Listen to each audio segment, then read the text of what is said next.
What has impressed you about the job, or what has just impressed you about the way Mike McCarthy has navigated through all of this to 3-1?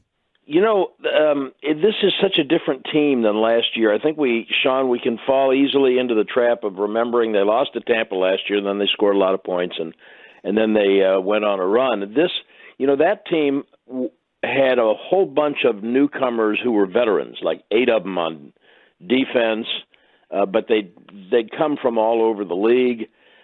This team's got a dozen rookies, so he is having to make sure that the Blands and the McQuamus and the young guys who are contributing earlier than he really wanted them to understand that just because you went to New Jersey on a Monday night and won, you're not in the playoffs yet. You haven't arrived.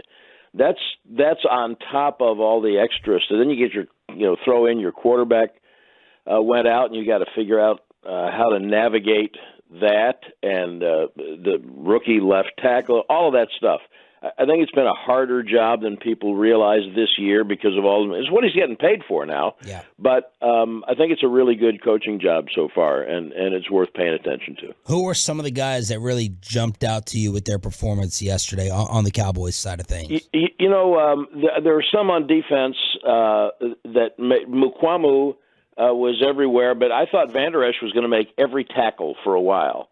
And then I thought Wilson was going to make every tackle for a while. Mm-hmm. And so those two guys were tremendous. Lawrence was really, really good, and Barr keeps making contributions. And, I think all the way through that defense, they've got guys who are – you can ask the question every week, and it's going to be somebody else. But Van Der Esch really caught my attention yesterday, and that means the guys in front of him are funneling plays to the middle linebacker, because that's how they started in a 4-3 yesterday. And then I think they, on offense, if you think back to just kind of pull the lens back and think of how big the pocket seemed to be for Rush so often, the pass protection had to be really, really good. Now, the run game was not exactly what they wanted all the time. But I'll tell you, Elliott runs so hard, and sometimes there's stuff that's not there. And I'm just really impressed with how he approaches his job and how he comes to it. Obviously, Lamb has taken a big stride since the first week, and it was hard not to notice Gallup and just appreciate what he's – the picture we all saw on Twitter of him getting a big hug from Prescott after the touchdown kind of symbolizes what his teammates think of him and the appreciation they all have for how hard he worked to come back. So it's hard not to be impressed by that. Brad, it's interesting because you brought up Van Der Esch. The fan text has been killing him all morning. What did you see in his game? And maybe being in the stadium changed things up for you a little bit. What did you see in his game? What are they killing him about, RJ? Rush defense, mainly? Well, I don't know how much he was.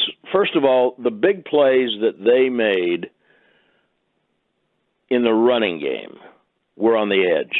Mm-hmm. That's really because there's an end and or a safety or corner who is not holding containment over there. I know Fowler got turned inside out a couple of times.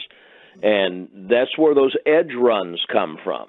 Just go back and watch and see what Van Der Esch did from the beginning of the game. He was attacking, and yet he is maintaining his gap and his responsibility. I think that people who are blaming Van Der Esch for Washington's running game weren't watching the same game that I was. I think he's had an excellent year. Brad Sham here on 105.3 The Fan. What has surprised you the most, or what attributes jump out to you the most about the way that Cooper Rush has been playing? The word that first comes to mind is calm. We all kind of expect, because he is a backup quarterback, quote unquote backup quarterback, which technically he is, that he's going to rattle. This is not Ben DiNucci. I don't mean to slam DiNucci, but what we saw a couple of years ago when two men went down and DiNucci had to start in Philadelphia. This isn't that. And he made one bad decision yesterday, and he got helped out on it by a penalty on the defense. But that's the only bad decision I really remember. Now, he's had a couple of throws, the execution of which he would like to have back. But that you can say that for any quarterback almost in any game. He made one bad decision yesterday, and he hasn't made them. So he does not rattle. I sat down in his locker with him last week before the trip to New Jersey, Sean, and I said, because he'd been talking about being vocal, being a leader, and that kind of thing, which quarterbacks typically, they got to have a kind of an A personality because they're. So he said, "Yeah, I'm just not that guy." And I sat down, not recording anything. It wasn't an interview. I said, "Have you always been kind of reserved?" And I said, "Well, when you've been a quarterback like most of your life, did you have to kind of work at it to be more assertive?" And he said he did. At first, he did. I mean, you look at his records in college now. The guy was an outstanding college football player. So he said he did have to change a little bit, and then he kind of figured out that this was something he could do, and then he can revert to type. But he is not a big rah-rah guy, and yet he is able to command the huddle, and every game that goes by, their confidence in him increases because he doesn't panic, he doesn't rattle, he doesn't make bad decisions. So I think that calm demeanor, especially when you are replacing the guy, I think that's a huge attribute. Do you have any feeling, or are you hearing anything about Dak's availability for the Rams? I'm not hearing anything, but just the fact that he hasn't really been able to grip or throw the ball yet, I don't see how. I mean, if Jerry Jones can be a doctor, I can be a doctor. Right? He and I went to the same medical school. I don't know how many people know that.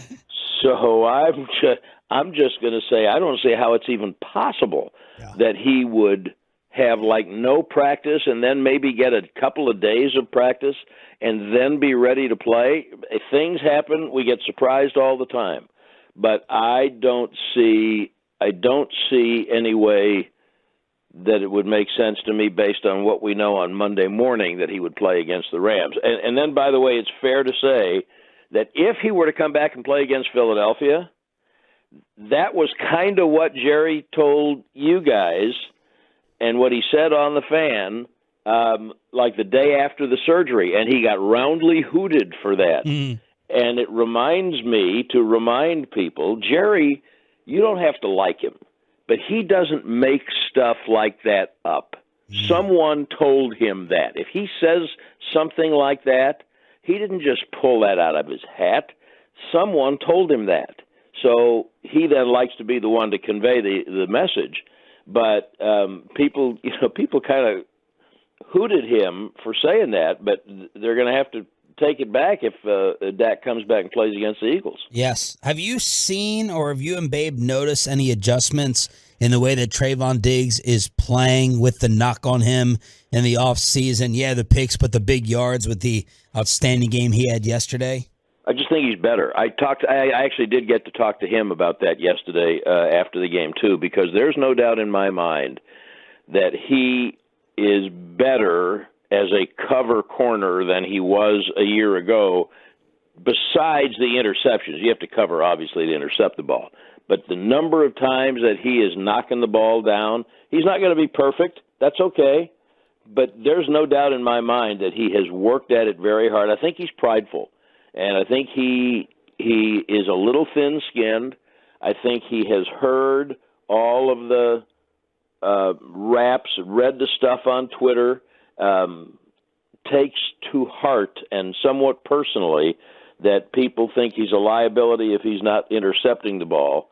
And I think that shows in that tackle in the Cincinnati game that kind of sealed it, at the end of the game. Yeah. And it shows in the way that he is knocking down 2 and 3 balls a game that he doesn't intercept. I think he's a better player than he was a year ago, and that's to be expected for a young guy in his second, third, fourth year. You'd like to see him get better a little bit every year, but it's also a plus to him. He's worked at it. Can all Cowboys fans now finally agree that Trevon Diggs is great?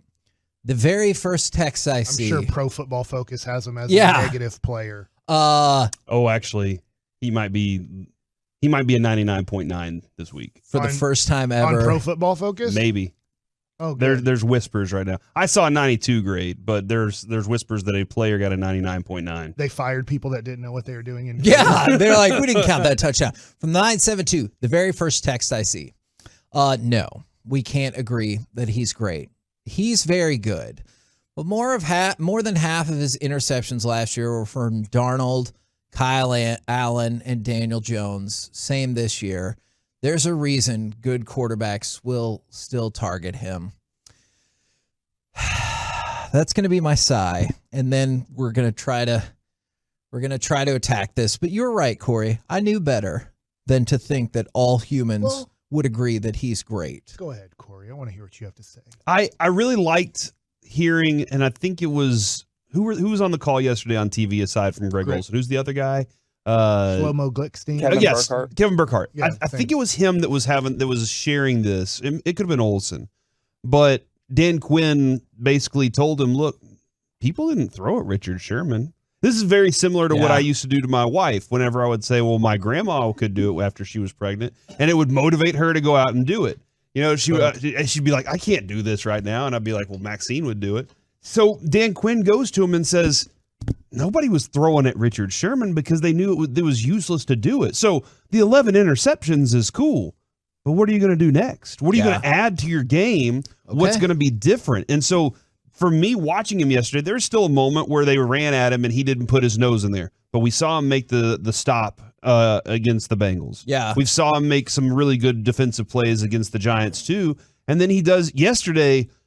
I loved watching him punch balls into the ground. Like that was awesome to see. So I don't know what you're watching if you're looking at this dude and not saying, man, we have something special in this cornerback. One, I think telling your wife deal with it is better than my grandmother could have done it. Yeah, that's fine. So I feel like Adrian might have been really looking at you in a way that said, F you, Corey. Mm-hmm. Yeah, but she went and put up those Christmas lights, and I didn't have to. So your wife's nice. He gets motivated by competition. 2, I do think good and bad quarterbacks will throw at Diggs because he's not Deion.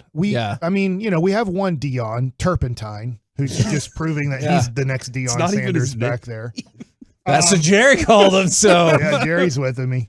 Diggs is really good. But to the person that said, well, the good quarterbacks will still get balls deflected. I remember last year to start the year that Diggs made, I believe it was Mike Evans' life miserable in game 1. As good as that game was, they beat us 31-29, if I think I have the score right in my head, that Diggs can make even good quarterbacks go, dang it, I just can't complete as many passes as I want. Now, every once in a while, Diggs will jump something that the quarterback baits him, and then there's a big play on Diggs, and I totally get that. That's part of being an intercept guy. If you don't want a guy to have interceptions, you do get Byron Jones where he'll never jump anything. He's just going to try to keep everything in front of him and never create a big play, but he's never trying to make a big play. And so I love Diggs, and I think he's a very good cornerback. I would rather have, in my opinion, Diggs than Byron Jones. At Byron Jones at his peak and Diggs at his peak, I'd rather have Diggs. And that's the thing, is even there, I think that's not even particularly close. Like, I really don't. So I appreciate that. And it's starting to move a little bit, but this dude's in his third year, Kevin. I know. It's his third season. He put up 11 picks last year, and now he's saying, now what else can I do? Again, he's saying, now how do I become that elite cornerback that everybody says I'm not? And that's the thing, is Reggie has talked about, not specifically with Trevon Diggs, but he's talked about the idea of moving goalposts, right? And I think you've started to see that some with Trevon Diggs, is from the 5-1-2. Even some of these compliments are not really compliments. From the 5-1-2, so far he is not getting smoked like he was at the end of last year. That is a pleasant surprise. And then from the 4-6-9, to be fair, Diggs was cooked on the end zone pass breakup. Think about how crazy that is. He was cooked on the pass that he broke up. Okay, I'm going to say that one more time because it's really important. He was cooked on the pass that he broke up because that is literally how he always does coverage. He baits people. Yes, absolutely. And he could have. He has the I ability. don't agree with that. He was cooked on that. I felt like he was cooked on the interception, but then he made the play. Because that's the way he. Yeah, I don't think he was cooked. He at wasn't all. really cooked on the interception It looked like he sat in the air and waited to punch that football away. I disagree, and here's where I disagree. Watching Deion Sanders in his prime, Deion Sanders, I'll always remember this, intentionally let Terry Glenn get 5 yards behind him. Now that's getting cooked because you have given up 5 yards, which seems impossible to make up. Trevon Diggs isn't doing that. Yeah. So then Deion, by the time the ball was thrown by Drew Bledsoe, 55 yards down the field, and it was incomplete. I'll always remember this, the greatness of Deion Sanders. This is 1995-96 when you first get him. Is by the time the ball landed, Deion Sanders was 3 yards ahead of Terry Glenn. Terry Glenn in his prime, too, when he could really run. And I thought, oh, my God, he let a dude 25 yards off the line of scrimmage, beat him by 5 yards just to dare him to throw it deep, and then he could make up 5 yards in the air. Trevon Diggs is not getting cooked intentionally. He's giving up like 2 yards, knowing I can get there. Not, hey, I'm going to let a guy dead sprint me and get ahead of me by 5 yards, knowing the next 25 to 30 yards, I'm going to out sprint him by 7 yards. He's not doing that. But I get where you guys are coming from or where that person's coming from. But I think you really need to watch the word getting cooked, because getting cooked is where you're giving up 5+ yards on like a route and then making up 5+ yards. He's not doing that. Micah's quote on his teammate. We consider Micah to be a good football player. Yes. Knows a little bit about football. Yeah, very much so. He said, this is his quote, he's trying to show people, all right, I can gamble, but also I've got to be a lockdown, disciplined corner. When you kind of got a guy who's best of both worlds, you do get a Diggs. And that's what he's learning how to do that other part right now, though. Yeah. Because that's something that he just didn't have in his toolbox yet. And that's what I wanted to talk about, is because somebody else texted in then, he's been great through 4 games. And that's the thing that I push against is, I mean, he was literally the highest rated cornerback by the voters all of last year. He was first team All-Pro, got more votes than any other cornerback in all of football. I'm not saying that means he's the best. I'm just saying, like, you would think that would lend some greatness to it. Now, this year, did you know that Trevon Diggs by himself has more pass breakups than all of the Green Bay Packers?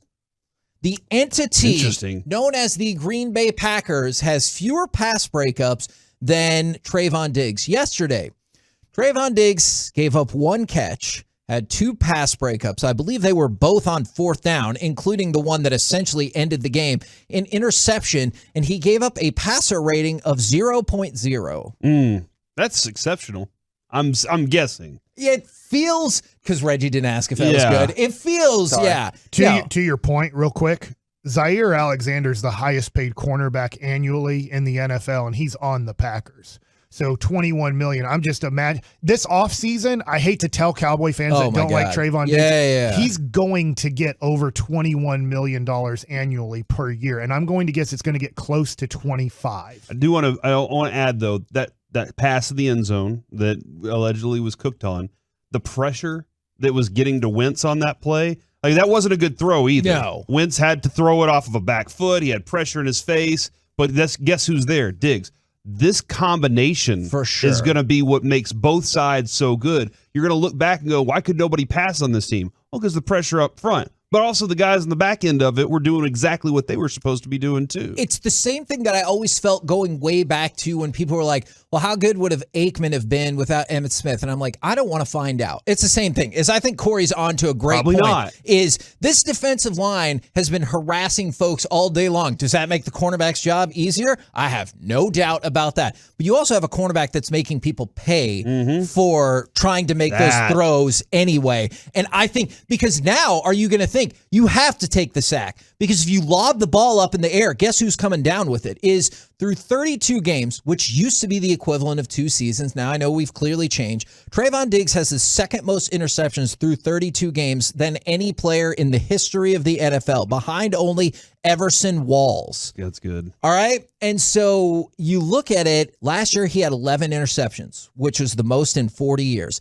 He's on pace for 8.5 this year. Now, clearly that won't happen because the extra game threw off the whole balance. But if you want to say he's on pace for 8, great. You want to say he's on pace for 9, great. I'm just hoping that at a time when, like, it's hard to convince people that something is really, really good or great. I'm hoping that in the season where even after the Cowboys won, people are like, calm down, don't be excited, you beat a crap team. Can we agree in this moment, hopefully, that Trevon Diggs is great? And I see a couple texts from the 214. Yes, Mr. Diggs is great. And then from the 972, Diggs is great. When he's not picking the ball off, he's batting it away. Screw the haters. And from the 214, Diggs is a top 2 cornerback, and he's pushing for number 1. And from the 469, dude changed his game and is a star. From the 254, junior high teams is who he's good against, not true NFL teams. Give me a break. I think those are just trolls. From That's the not a real. 214. That's like not a real human being. Cowboys, They can't actually- really think the 214, Right. Cowboys fans It's are just- slowly turning into Philly fans. Nothing's ever good enough for these Yes! guys. That's the thing, is you would think. Do you want to be like an Eagles fan? Come on. Like, what are we doing here? No, you don't. Even at a time when the Cowboys were awesome and people are like, I don't know, is Kevin Smith any good? Like, fair enough. But you would think at a time when you're searching for things to be excited about in a Cowboys franchise that's made you wait to win the Super Bowl for 27 years now, that you would think, like, hey, we just had a first team All-Pro. He's pretty awesome. We should support that. And some people are like, Yeah. I will say, you said something about make them pay. Yes. When quarterbacks decide to do it, when offenses decide, hey, we got to put the ball up in the air. You can't as a quarterback at this point against this team, you can't just throw it up and hope. Now, like, that really cannot be an option. That's what, like, a Wentz is going to do that. A Daniel Jones is going to do that. Those kind of quarterbacks. I don't think an Aaron Rodgers does a throw it up and hope. I think he feels more confident, and I'm going to put it up in the air. And if he doesn't have the play, he likely will throw it away. A Tom Brady is going to be that kind of guy, usually, in those situations. Mahomes, yeah, those things are going to happen. But you got guys that whenever they're up against those quarterbacks, it's still going to be tough on them to do what they want to offensively. That's the way the Cowboys defense is playing right now. But the fact that they are making these bad teams pay. Now, the other side of it, I don't know exactly when we're going to get into this. This is why I want Dak back. And I know this is a defensive discussion, but Carson Wentz in this offense is like a 1991 Suburban. All right. Sure. It's reliable. It gets everybody where they want to go. You're supposed to be you're on time. Sure. It's clunky though, but the job gets done. It's supposed to be a Porsche with Dak. And so making teams pay defensively whenever you get the interception, that's great. But do you want 3? I want 7. And that's what it's supposed to be with Dak, this Porsche. So that's why I want Dak back, because that's what it's supposed to be. Yes, you're winning games right now. Defense is doing its job. Cooper Rush is doing his job as the quarterback, getting them where they're supposed to go on time. But man, I want to get there faster. I want those other things to be accomplished. That's what it's supposed to be. Now, it wasn't in game 1 this year. But that was it looked very, very bad with Dak in game 1. There have been times when it's looked very, very good.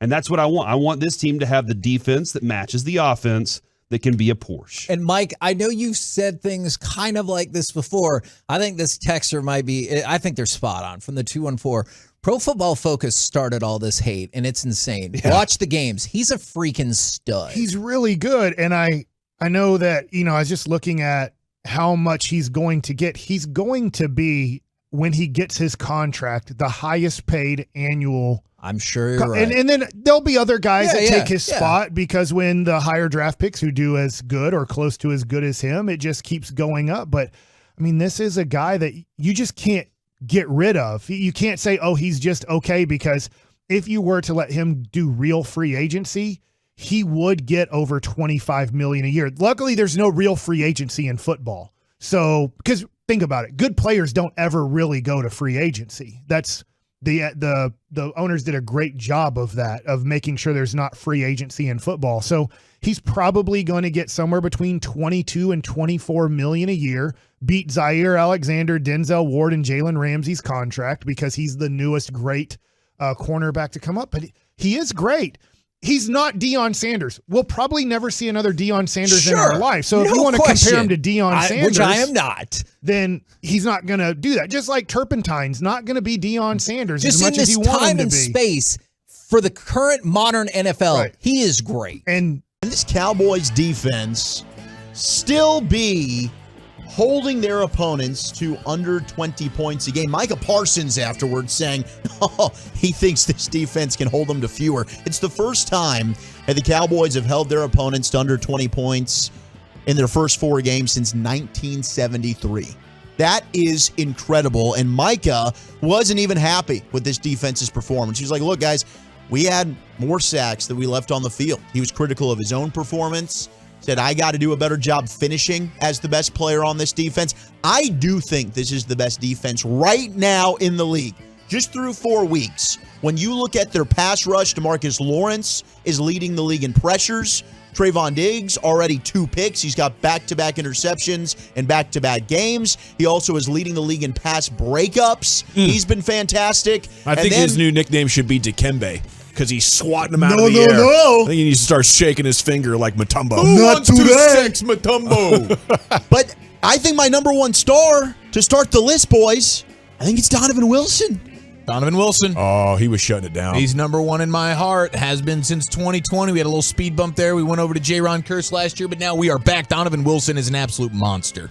I love this dude to death. And what he brings to the table right now defensively, Mukwamu as well. The safety situation right now, Hooker is not having these splash plays, but still been very, very good. Gosh, when we get J-Ron Curse back, it's just an embarrassment of riches. I'm at feeling that very particular safe. spot, but I'm feeling very safe back very, there. very safe. tell you As what, safe man. as we've felt in years. Great play by. We've seen Wilson play down so much in the box and stuff like that, be around the ball. That ball he made on McLaurin, that ball that went deep, they're playing, it's 3rd and 16, they're playing on the sticks, 4 across, and he takes the deep, he takes the deep third, knocks the ball away. I mean, that's just a great play, read reaction, because they were all the corners and stuff, linebackers were across, and he had to go and hustle to make that play.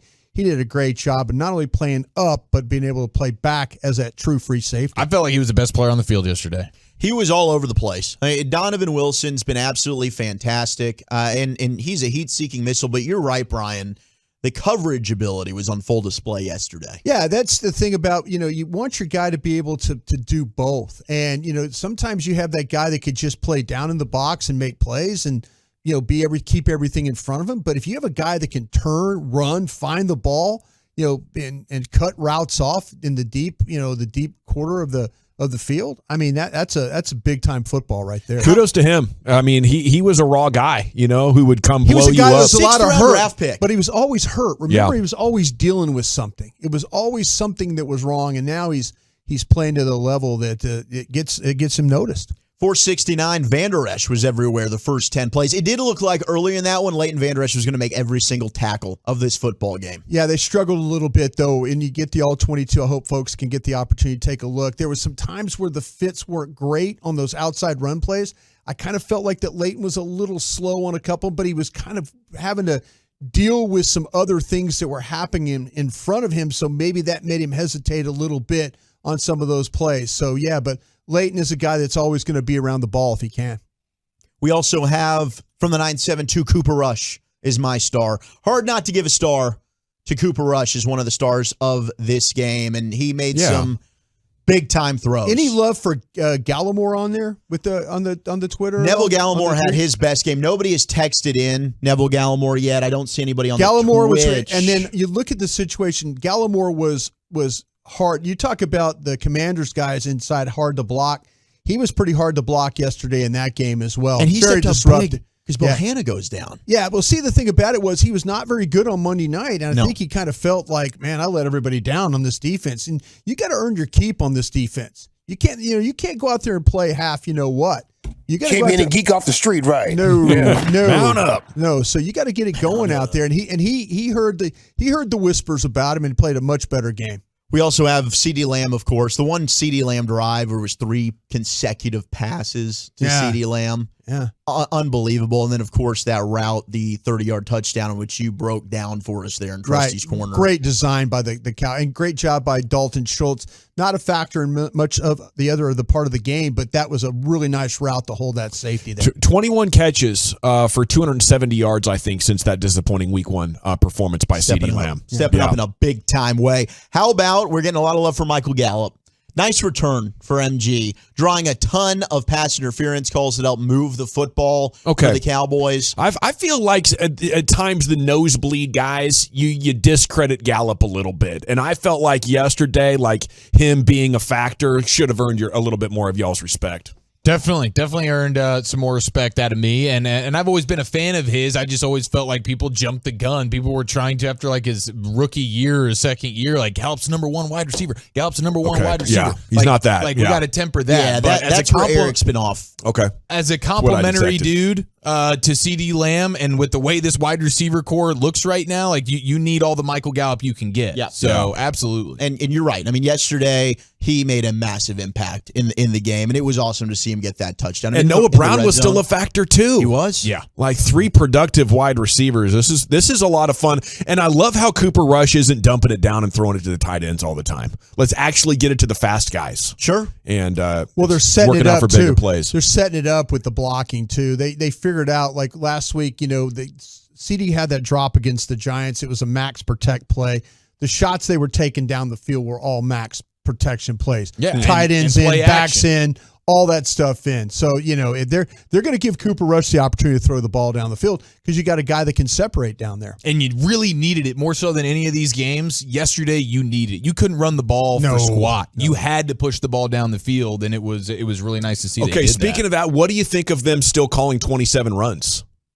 27 runs at under 3 yards per carry. You know what? They to me, I might have gone a different direction with the runs, and I mean the different direction of where you were trying to run the ball, because you were not getting anything on the inside. You really weren't getting anything on the edge. There was one play that I watched where they pulled McGovern, and it was like a 7-yard gain for Zeke. All their running really came on one drive, the touchdown drive. I think it was like 7 yards, 6 yards, 7 yards, 8 yards. It was all really on one thing. I just don't like the way, to me, with Pollard's tough, but I'm not running him inside. I'm not trying to find things inside on him. And I running against, as you're watching that game, I never got the feeling that they were ever in control, but they didn't really block Sweat all that well in the run game either on the edge. Tyler Smith and then Steele. So yeah, I think overall, running the ball, they have to do it just to try and keep the rush at bay a little bit. It's alarming though that in half the games you've played, Pollard's been under 1 yard an attempt. It's a real hit or miss with him right now. They need to figure out what works. And they tried to get him the ball with a couple of passes. I mean, there was one tackle early. It was a 3rd down and 7, I want to say. And Rush tried to dump it off to him, and Holcomb made an awesome open field tackle, or else Pollard would have gotten upfield and gotten that first down. He would have. And that's the problem is we're one of the worst. I say we. Cowboys are one of the worst screen teams in the league when it comes to, you got to figure out ways. Everybody else seems to have a really good screen package, and yours looks like you're playing in quicksand. It does. I do think they had to run the ball yesterday, though, because one, you're milking a lead there in the second half for a majority of the time, and secondly, you're still playing with a backup quarterback. You can't just. I mean, he got lucky twice yesterday. Yeah. The interceptions, 2 interceptions, and they're called back to penalty. Yeah, you're not going to throw the ball 40 times with him. Yeah, when you look at the stats from this one and just crunching some of these numbers. Man, the penalties were huge, and how nice is it to look at a game where it's in the Cowboys' favor? Where it's not you committing all the penalties? Washington, 11 penalties for 136 yards. It really was the story of the game.